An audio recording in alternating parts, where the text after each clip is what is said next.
ఏమండి? పోనిచ్చాడు దేవుణ్ణి, పట్టుబట్టి సాధించుకున్నాడరా యాకోబు. ఇశ్రాయేలుగా మార్చబడ్డాడు, తరతరాల దీవెన పొందాడు, శాశ్వత కృప పొందాడు. పదండరా, ప్రార్థన గదికి పోదాం, ప్రార్థన సన్నిధికి పోదాం పదండి, ప్రార్థనకు పోదాం పదండి, ప్రార్థన చేద్దాం పదండి అని రేపాడు ప్రార్థనకి.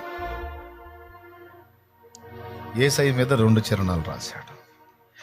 ఇలా బ్రతుకంతయు ప్రార్థన, ప్రభు యేసునకు సిలువే తన తుది ప్రార్థన.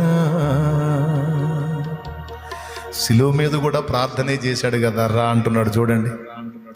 ఇలా బ్రతుకంతయు ప్రార్థన, సిలువ మీద కూడా చేసిన తుది ప్రార్థన.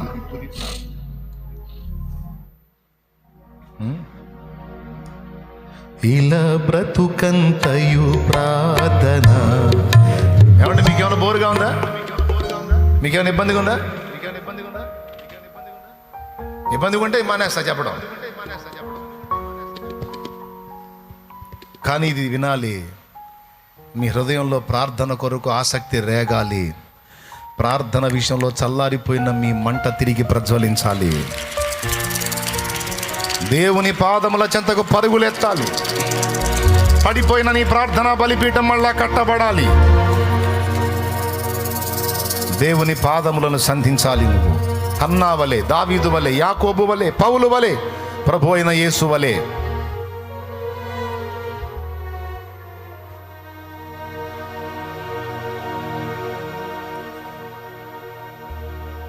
మీకు తెలుసా, నా తండ్రి ఇంకా ప్రార్థన మానుకోలా. నా యేసయ్య ఇంకా ప్రార్థన మానుకోలా.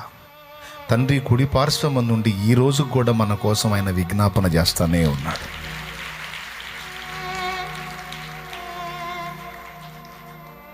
సిలువతో ప్రార్థన అయిపోలేదు బిడ్డలారా, సిలువతో ప్రార్థన అయిపోలా. భూమి మీదున్న ప్రార్థనలకు సిలువ ముగింపు అయితే, అక్కడికి చేరిన నాటి నుండి నేటి వరకు మన కోసం మానక విజ్ఞాపన చేస్తానే ఉన్నాడని రోమాపత్రిక 8:34 సాక్ష్యం ఇచ్చింది. ఎప్పుడు ఆపుతాడో తెలుసా ప్రార్థన? మనందరము సిద్ధమై ఎత్తబడే మెట్టుకు సిద్ధమైనప్పుడు అప్పుడు ఆగిపోయి, అప్పుడు ఆపేసి ప్రార్థన మన కోసం దిగొస్తాడు. మనందరం సంపూర్ణ సిద్ధి పొందేంత వరకు ఆ ప్రార్థన నిర్విరామంగా కొనసాగుతూనే ఉంటుంది. భూమి మీద పరిశుద్ధాత్ముడు ప్రార్థిస్తున్నాడు, అక్కడ యేసయ్య ప్రార్థిస్తున్నాడు, విజ్ఞాపన చేస్తున్నారు. ఎందుకోసమో తెలుసా? మన కోసం. ఇలా బ్రతుకంతయు ప్రార్థన, ప్రభు యేసునకు సిలువే తన తుది ప్రార్థన. ఇలా బ్రతుకంతయు ప్రార్థన, ప్రభు యేసునకు సిలువే తన తుది ప్రార్థన. చెలుగా విజ్ఞాపనలు చేయుచును మనపై, కలకాలమును దీవెనలు వర్షించెడి చోటు. కరుణ పీఠము చేరదే దేవుని కృప చరణాస్థలిని వేడదే. నిర్ణయం నీదే. ప్రార్థనా జీవితంలో తిరిగి మండుతావో ఎండిపోతావో, ఒకదానికి లింక్ ఉంది సోదరా. ప్రార్థన విషయంలో ఎండిపోయావంటే విశ్వాస విషయంలో దిగజారిపోతావు. విశ్వాస విషయంలో దిగజారిపోయావంటే చాలా కోల్పోతావు. ఆఖరికి ప్రభు ప్రత్యక్షమైనప్పుడు ఆయన ఎదుట నిలవటానికి శక్తి కూడా ఉండని స్థితికి దిగజారిపోతావు. మనుష్య కుమారుడు మళ్ళా ప్రత్యక్షమైనప్పుడు భూమి మీద విశ్వాసము కనుగొనునా అన్నాడు యేసయ్య. అంటే చాలామంది విశ్వాసాన్ని కూడా కోల్పోతారు. ఎందుకు కోల్పోతారు? నేను చెప్పిన ఈ కీలకమైన వాటిని నిర్లక్ష్యం చేసినందున విశ్వాస విషయంలో బలహీనులై, భ్రష్టులై రేపు చాలామంది విడవబడిన పరిస్థితుల్లోకి వెళతారు. విశ్వాసులే విడవబడిన స్థితిలోకి వెళ్తారు. అలా వెళ్లకుండా మానక ప్రార్థన చేయాలని ఆయన ఉపమానం చెప్పాడు. ప్రార్థనకి విశ్వాసానికి లింకు పెట్టి మాట్లాడాడు అక్కడ కూడా. మీరు ఆలోచిస్తే అదే కనపడిద్ది. లూకాసు వార్త 18లో ప్రార్థనకి విశ్వాసానికి లింక్ పెట్టాడు. కొంచెం ఆలోచించి చూడండి. అయిపోయింది, ఇక నేను ముగించా. ఇందాకనే బైబిల్ మూసేశా. ఇంకా మిమ్మల్ని వదిలేస్తా, ఇంక ఇబ్బంది పెట్టను. మీరు మళ్ళా మీ ప్రార్థనా జీవితాన్ని పునరుద్ధరించుకోవాలి.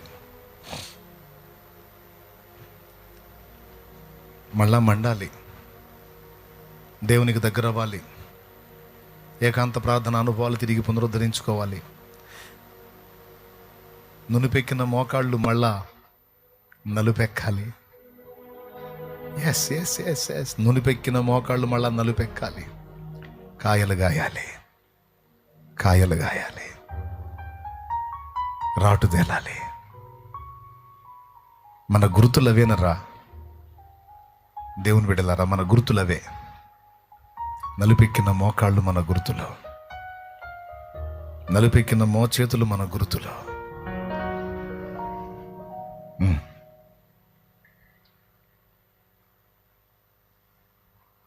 మానక విజ్ఞాపన చేసినటువంటి ముసలామని చూపించి, అన్యాయస్తుడైన న్యాయాధిపతి న్యాయం చేశాడు కదా, మీ పరలోకపు తండ్రి మీరు మానక మొర్ర పెట్టుచుండగా మీ ప్రార్థన విని మరి నిశ్చయముగా మీకు న్యాయము తీర్చును కదా. ఎందుకు ఈ మాట చెప్పాడట? వారు విసుకక నిత్యము ప్రార్థించవలెనని ఆయన వారికి ఉపమానము చెప్పాను. విసుకక నిత్యము ప్రార్థించుట ద్వారా ఏమో అనగొరుగుతుంది అంటే కింద చెప్పాడు అన్నమాట.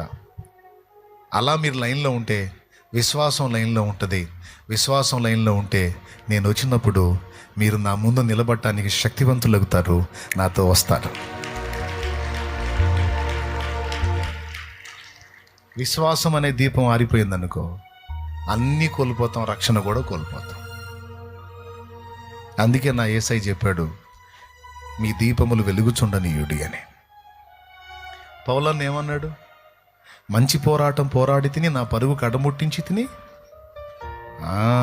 విశ్వాసాన్ని కాపాడుకున్నాను అన్నాడు. కిరీటం దేనికి? జీతం దేనికి? బహుమానం దేనికి? విశ్వాసాన్ని కాపాడుకున్నాను.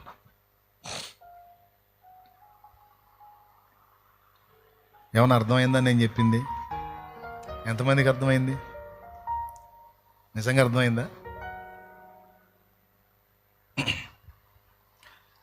పడిపోయిన బలిపీఠాలు మళ్ళీ కడతారా? కూలిపోయిన ప్రార్థనా జీవితాన్ని పునరుద్ధరిస్తారా? దేవుని వాక్యాన్ని మళ్ళా ధ్యానించడం మొదలు పెడతారా? ఇష్టంగా రండి, దేవుని పాదాలు పట్టుకొని క్షమాపణ కోరుకుందాం. రండి, నాతో ముఖాముఖి మాట్లాడావు తండ్రి, ఈరోజు స్పష్టంగా మాట్లాడావు. మొదట నాకుండినటువంటి ప్రేమ, భక్తి, ఆత్మీయత, ప్రార్థన, విశ్వాసము, ధ్యానం అన్నీ కోల్పోయాను. ఈరోజు ముక్కుసూటిగా నాతో స్ట్రైట్గా మాట్లాడినందుకు నీకు వందనాలు నా తండ్రి, వందనాలు వందనాలు అంటూ దేవుడు నీతో మాట్లాడితే దేవుని కృతజ్ఞతలు చెప్పు. మోకాళ్ళు వేసి అడుగు.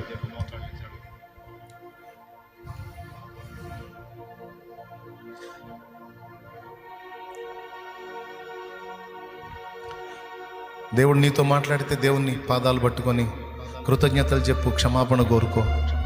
నేను కూడా అడుగుతా క్షమాపణ. నేను అడగాలి. మనం శక్తివంతులమై నిలబడాలంటే ప్రార్థన. విశ్వాసం మనం అంతవరకు కాపాడుకొని ఉండాలంటే ప్రార్థన. విశ్వాసం గ్రోత్ అవ్వాలంటే ప్రార్థన. విశ్వాస బీజం అంతకంతకు మొలకెత్తాలంటే వాక్యం. ఒకదానికొకటి ఎంత లింక్ అయి ఉందో చూడండి. నీ ప్రార్థనా జీవితాన్ని చల్లార్చాడు వాడు. అందుకే నీ విశ్వాసం సన్నగిలింది. ఒకప్పుడు చూసిన దేవుని సూరకార్యాలు ఇప్పుడు చూడలేకపోతున్నావు. ఒకప్పుడు నువ్వు ప్రార్థించినప్పుడు జరిగిన అద్భుతాలు ఇప్పుడు జరగట్లేదు. ఒకప్పుడు నువ్వు ప్రార్థించినప్పుడు రోగులు స్వస్థత పొందారు, ఇప్పుడు ఆ స్వస్థత లేదు. కారణం విశ్వాసం బలహీనపడింది. కారణం ప్రార్థన లేమి. ఒకప్పుడు దెయ్యం గద్దిస్తే వెళ్ళిపోయింది శిష్యులు. ఒకప్పుడు ఒక్కడు గద్దిస్తే వెళ్ళిపోయింది దెయ్యం. ఇప్పుడు 9 మంది కలిసి గద్దించిన ఒక చిన్న పిల్లోడికి పట్టిన దెయ్యం వెళ్ళలా. ఎందుకు వెళ్ళలా? విశ్వాస విషయంలో బలహీనత. ఎందుకు వచ్చింది బలహీనత? ప్రార్థన లేమి. దేవుని పాదాలు పట్టుకుందాం. నేను ఒప్పుకుంటున్న దేవా, సైతాను నన్ను మోసం చేశాడు, దారి మళ్లించాడు. ప్రార్థన విషయంలో నిర్లక్ష్యం వచ్చేసింది. ప్రార్థన యొక్క ప్రాముఖ్యతను కోల్పోయాను.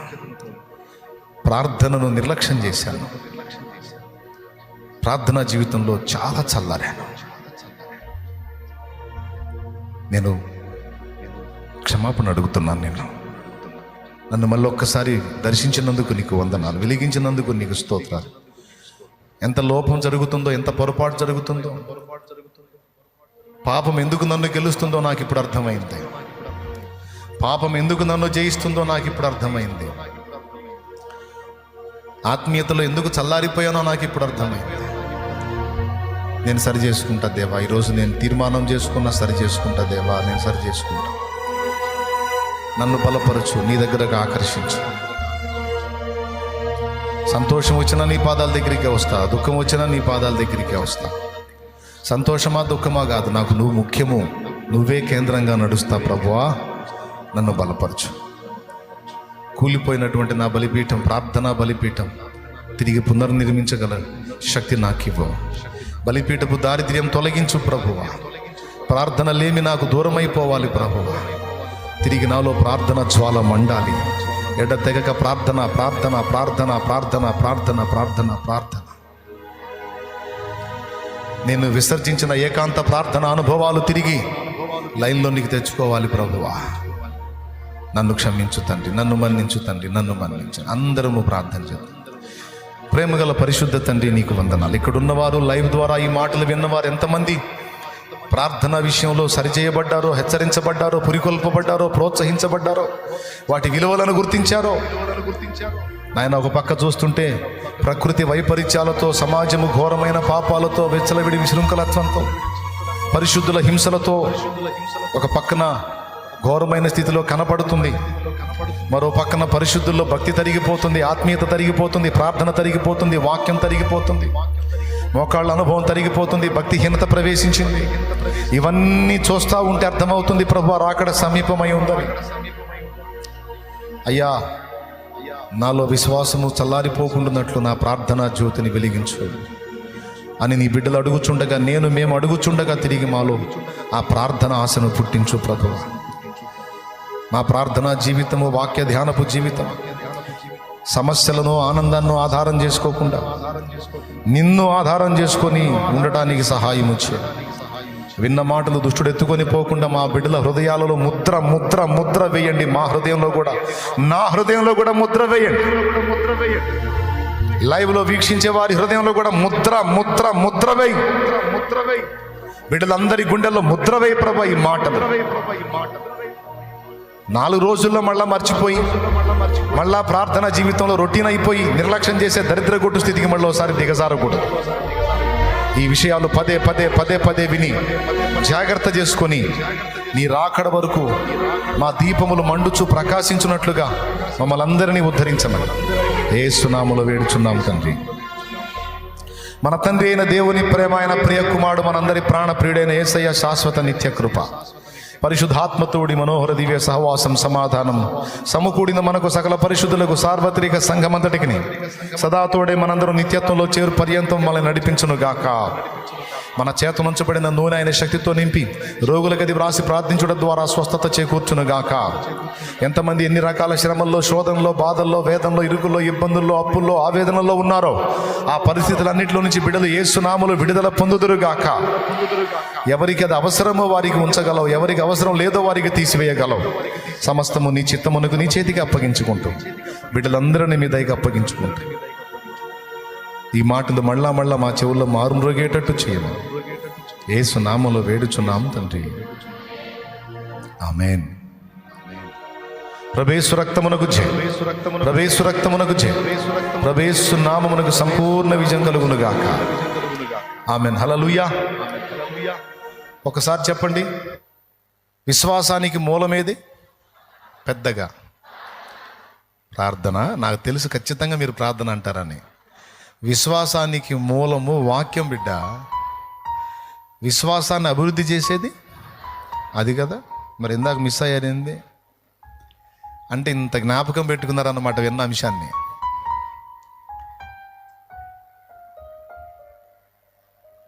మానవాళి జ్ఞానమే వైభవమొసగే రత్నమే, మానవాళి జ్ఞానమే వైభవమొసగే రత్నమే, మార్గం చూపే దీపమే, మది మంతలు మెచ్చడిదేనయ. వేద పుస్తకమా, వేద పుస్తకమా, వేద పుస్తకమా, వినలేని నిధి నీవే. వేద పుస్తకమా, వేద పుస్తకమా, వేద పుస్తకమా, వినలేని నిధి నీవే. బయటికి పోయి ఎండలో నిలబడండి, నల్లులు మాడినట్టు మాడతారు. పొరపాటును కూడా నేను రాను, నేను ఏడా చేస్తా ప్రార్థన. ఓకే, మాడాలనుకుంటే పోయి మాడండి. ఇప్పుడు బారు బయటికి.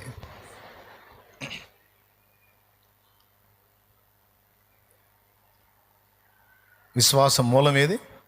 వినుట వలన విశ్వాసం కలుగును. అసలు పుట్టుకే వాక్యం వల్ల పుట్టిద్దట విశ్వాసం.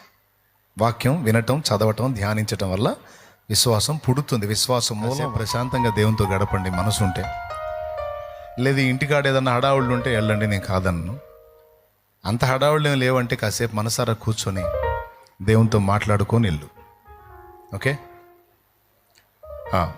పిల్ల తల్లులు, రోగులు ఎవరైతే ఉన్నారో పిల్ల తల్లులు, మీ పిల్లల మీద చేతులు ఉంచండి. రోగాలతో బాధపడుతున్న వారు మీ తల మీద చేయించుకోండి. మనశ్శాంతి లేక సమస్యలతో సతమతం అవుతున్న వాళ్ళు కూడా మీ తలల మీద చేతులు ఉంచండి. నేను ప్రేయర్ చేస్తాను. విశ్వాసం ఉంచండి. పరిశుద్ధుడు అయిన మా తండ్రి, లైవ్లో ఉన్న వాళ్ళు కూడా ఏకీభవించండి. ప్రేమస్వరూపికి దేవా యేసయ్యా నీకు వందనాలు. మా బిడ్డల కోసం ప్రార్థన చేస్తున్నాను. బిడ్డల్ని జ్ఞాపకం చేసుకొని దీవించండి. ఈరోజు నీ మాటలు విన్నారు, విశ్వాసంలో బలపడ్డారు. ఇక నీ కార్యాలు కూడా చూడబోతున్నారు. ఎందుకంటే వారి పక్షంగా నేను ప్రార్థన చేస్తున్నా, వాళ్ళు కూడా ఇక ప్రార్థనా జీవితంలో ప్రజ్వలించుతారు. నీ బిడ్డలు ఎలాంటి రోగాలతో ఉన్నారో, ఏ విధమైన ఆవేదనలో ఉన్నారో, వారికి నజరేయుడగు యేసు నామములో విడుదల కలుగునుగాక, సమాధానం కలుగునుగాక, స్వస్థత కలుగునుగాక, ఆర్థిక ఇబ్బందుల్లోంచి విడుదల, సమృద్ధి కలుగునుగాక, అప్పుల ఊబిలోంచి విడుదల కలుగునుగాక. పసిబిడ్డల మీద చేతులు ఉంచారు, వారికి ఉన్న బలహీనతలు తొలగించి బిడ్డలకు మంచి ఆరోగ్యము, దీర్ఘాయువు, కృపా, క్షేమం కలిగించి, చిన్నలు, పెద్దలు, వృద్ధులు, స్త్రీలు, పురుషులు, యవనులు బిడ్డలందరినీ కూడా నీ భద్రతలో ఉంచండి. ఏ ప్రయత్నాల్లో ఉన్నారో ఆ ప్రయత్నాలు సఫలపరచండి. కుటుంబాలు నడవడానికి కావలసినటువంటి ఉద్యోగాలు, వ్యాపారాలు, పనిపాటులు బిడ్డలకు దొరుకున్నట్లు సహాయం చేయండి. వారి పశు సంపదను, పాడి పంటలను ఆశీర్వదించండి. కుప్పలు కుప్పలు చేయకపోయినా, కుప్పలు కుప్పలు ఇయ్యకపోయినా, మేడల మీద ఇయ్యకపోయినా, ఉండటానికి తినటానికి కొదువు లేకుండా అవసరాలకు సరిపడా కావలసిన సమృద్ధి యేసు నామంలో నాకును నా బిడ్డలకు కలుగునుగాక. బిడ్డలందరినీ పేరు పేరున ఎక్కడెక్కడో ఉండి ఫాలో అవుతున్నటువంటి బిడ్డలు, ఈ ఉపదేశాన్ని వింటున్నటువంటి బిడ్డలు, లైవ్ ద్వారా ఆయా దేశాలలో, రాష్ట్రాల్లో, ప్రాంతాల్లో ఉండి అందుబాటులోకి వచ్చిన బిడ్డలందరినీ కూడా దీవించండి. వారు కూడా ఆత్మయందు తీవ్రత కలిగి భక్తిలో ప్రజ్వలించడానికి సహాయం వచ్చేయండి. బిడ్డలందరినీ మీ దయగల చేతికి అప్పగిస్తూ ఎండ దెబ్బ తగలకుండా కాపాడు. తిరిగి వెళ్ళనయుండగా క్షేమకరమైన ప్రయాణాలు దయచేయండి. బిడ్డలందరూ, సేవకులు, విశ్వాసులు, పరిచారకులు అందరినీ కూడా మీరు స్వస్థపరచండి. మా ప్రాణాలను, మా కుటుంబాలను, మా సాక్ష్యాలను, మా విశ్వాసాన్ని, మా భక్తిని, ఆత్మీయతను మీ కృపతో కాపాడండి. సంపూర్ణంగా మమ్మల్ని మేము మీ కాపుదలకి, మీ చేతులకి అప్పగించుకుంటూ యేసు నామములో ప్రార్థించినవన్నీ విశ్వాసమును బట్టి స్వతంత్రించుకుంటున్నాము తండ్రి. ఆమేన్, ఆమేన్, ఆమేన్. జీవనదిని నా హృదయములో ప్రవహింపజేయుమయా, జీవనదిని నా హృదయములో ప్రవహింపజేయుమయా,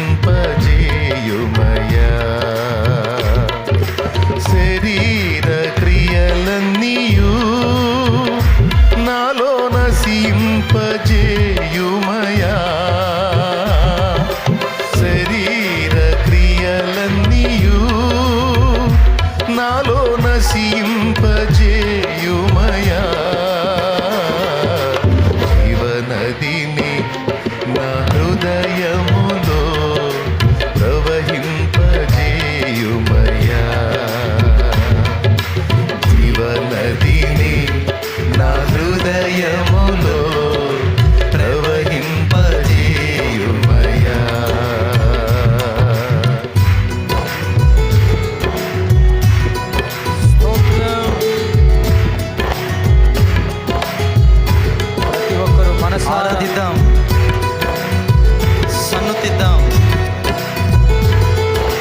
స్తుతిద్దాం.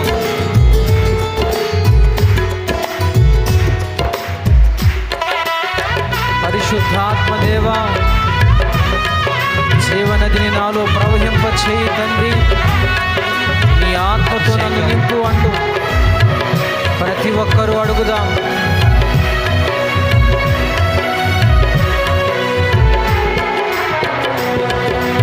ఎండిన ఎముకలన్నీయు తిరిగి జీవింపజేయుమయా. ఎండిన ఎముకలన్నీయు తిరిగి జీవింపజేయుమయా. జీవనదిని నా హృదయములో ప్రవహింపజేయుమయా. జీవనదిని నా హృదయములో ప్రవహింపజేయుమయా.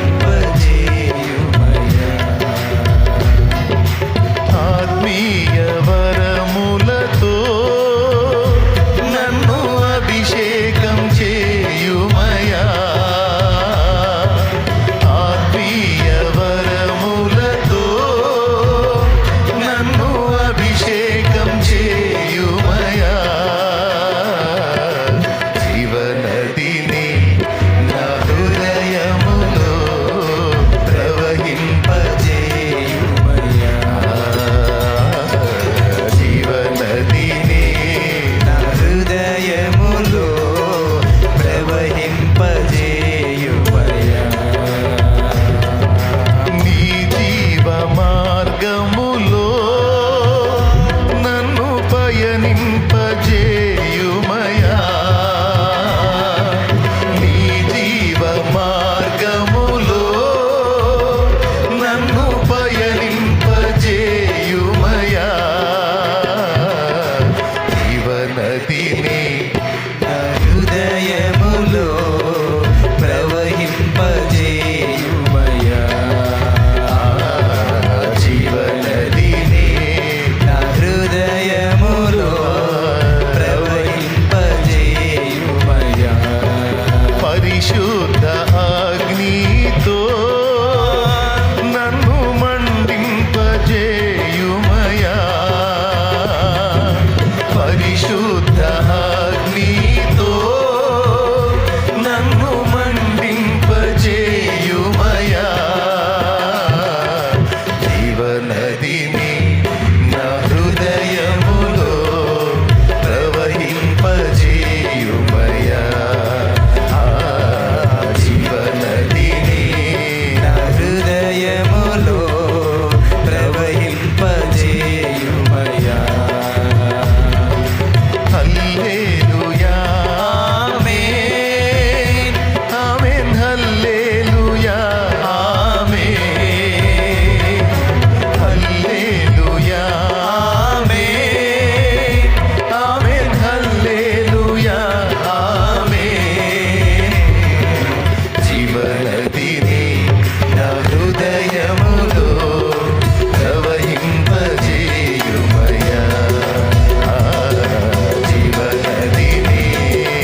అందరం చేతులెత్తి, అందరూ రెండు చేతుల పైకెత్తి ఆరాధన నీకే, స్తుతి ఆరాధన నీకే. ఇప్పుడు హల్లెలూయా, హల్లెలూయా, ఆమేన్. అందరం ఆమేన్, హల్లెలూయా. రెండు చేతులు ఊపుతూ మళ్ళీ హల్లెలూయా, ఆమేన్. ఆమేన్, హల్లెలూయా, జీవనదిని రెండు చేతులు హృదయములో ప్రవహింపజేయుమయ్యా, జీవనదిని నా హృదయములో. అడుగుదాం అందరం ఒక్కసారి. ఆత్మీయ వరములతో అభిషేకం కోరుకో, ఆత్మీయ వరములతో నన్ను అభిషేకం చేయుమయ్యా, జీవనదిని మా హృదయములో ప్రవహింపజేయుమయ్యా. మళ్ళీ అడుగు. బలహీన సమయములో దేవా, నీ అయ్యా, బలము ప్రసాదించు. అయ్యా, బలహీన సమయములో నీ బలము ప్రసాదించు. ఆయన బలము జీవనదిని మా హృదయములో ప్రవహింపజేయు. నిండు మనసుతో ఇంకొకటి అడుగుదాం. ఆత్మీయ ఫలముతో నన్ను అభిషేకం చేయుమయా, ఆత్మీయ ఫలముతో కన్నీటితో నన్ను అభిషేకం చేయుమయ్యా, జీవనదిని నా హృదయములో ప్రవహింపజేయుమయ్యా, జీవనదిని ప్రవహింపజేయుమయ్యా. దగ్గరగా చెప్పలు కొడదాం.